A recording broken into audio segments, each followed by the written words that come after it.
GI, gastroenterology, a lot of programs is actually gastroenterology slash hepatology.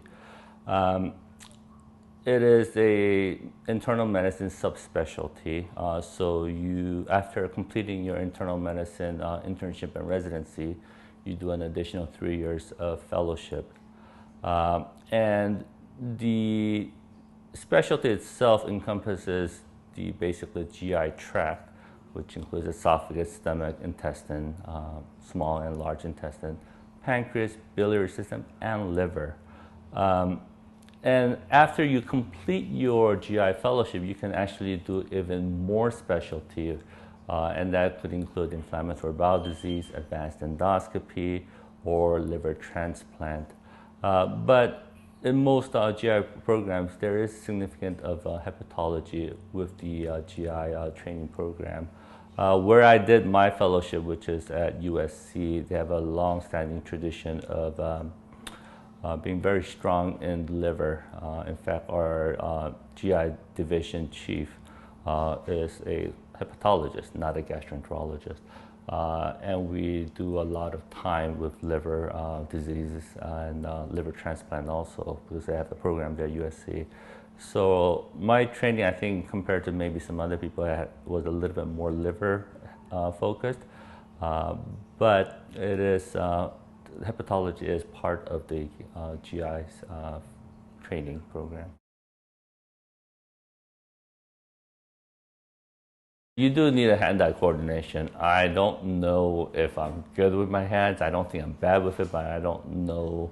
I don't know if I'm really good with it or not. But I could do the procedures. I feel comfortable doing it, and obviously in the beginning everything's difficult, but after a while it becomes almost like a second-hand thing, and you don't think much about what you're doing with your hands. You're just thinking about what needs to be done and while you're watching on the screen.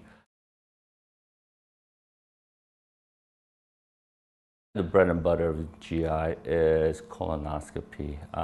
That's because of the whole screening colonoscopy that is being done in this country and around the world. Colon cancer is one of the more common cancers, and there's been good evidence to suggest that with proper screening, you can significantly reduce the mortality and morbidity from colon cancer. So there are very good guidelines in the US and in other countries too in terms of screening colonoscopy for colon cancer. And that is done oftentimes by the GI specialist. And that is probably one of the most common procedures we do. Because of where I practice and my background, I have a lot of Korean patients. And gastric cancer is actually one of the most common cancers in the Korean population. It is quite infrequent in the Caucasian population, so there is no routine screening for stomach cancer in the US, whereas in Japan and Korea there is, because of the such high incidence of the cancer. And because of the patient population we see here, we actually do a lot more upper endoscopies than would be typical for other GI specialists around the area. Most procedures, we do the sedation. Now, there are certain patients who are high risk or may require more deep sedation and longer sedation. In those cases, those patients, we do it with the anesthesiologist at the hospital. A lot of times when a patient is seen, especially in the hospital for certain illnesses, it's multi-specialty. And there is certain overlaps, but the different specialists have their own specialty, different area that's involved, and if there is some crossover, either specialty can take care of it, but a lot of times it's very kind of clear under what specialty that problem falls under. Now, in terms of the whole medical patients and how it's managed and so forth, there's different ways. There are certain patients who are in the HMO group, and if you're a provider for that HMO, the patients will then be referred to you. There is a thing called accountable care organizations.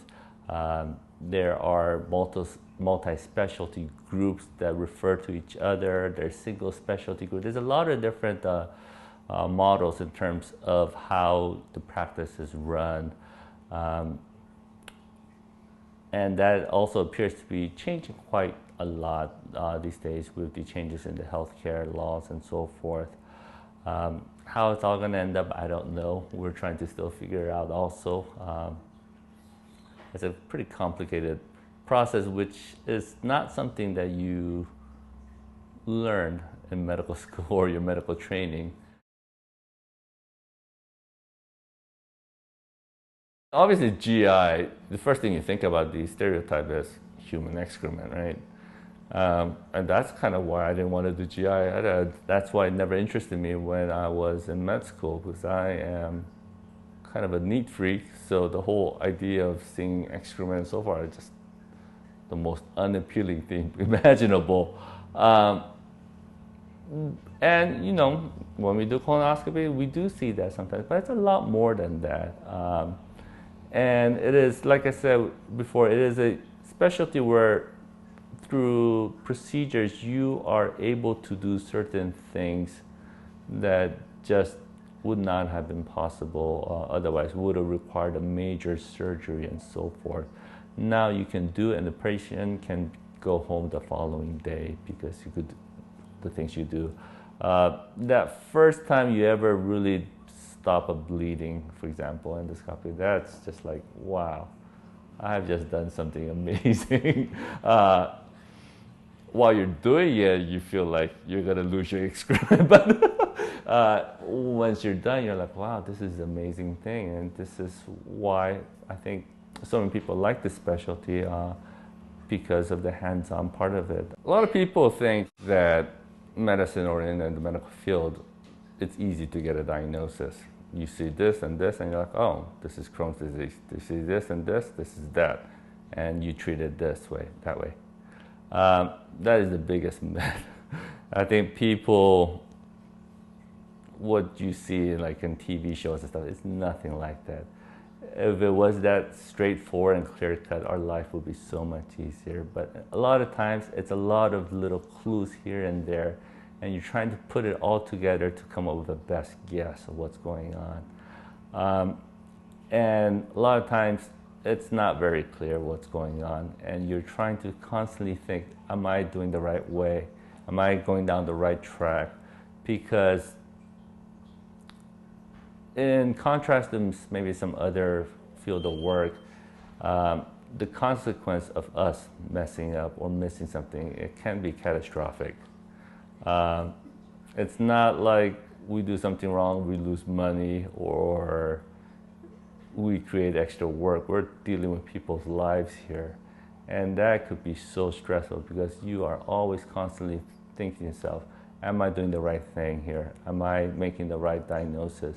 And you always have to second guess yourself, because I think if you're overly confident, you may miss things. I think it's easy to miss things. And it's finding a balance of being confident enough to pursue the work and do the proper workup and treatment, yet being humble enough that you are second guessing yourself at times, because overconfidence, I think, can kill. Just like there is no one typical personality for a doctor, I don't think there's one typical personality for a GI person.